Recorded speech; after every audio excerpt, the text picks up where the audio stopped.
मला आठवतं ती केस की ज्याच्यात त्याला कोब्रा बाईटची केस होती आणि त्याला अँटी स्नेक म्हणून इंजेक्शन द्यायचे असतात. ते आम्ही चालू केली होती आणि मी फक्त वॉशरूमसाठी म्हणून जे गव्हर्नमेंटची जे क्वार्टर असतं ते रेस्टरूमला जाऊन येईपर्यंत बघितलं तर त्या पेशंटला त्यांनी खांबाला बांधून त्याला ते झाडपाल्याने हे करत होते काहीतरी मंत्र वगैरे. पेशंट सिरियस होता.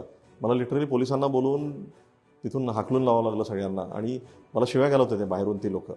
त्याला मग इंजेक्शन वगैरे देऊन आम्ही वाचवलं. म्हणजे ही अशी तिथे परिस्थिती होती. स्वातंत्र्य काळानंतर सुद्धा तिथे वॅक्सिनेशनच झालेलं नव्हतं.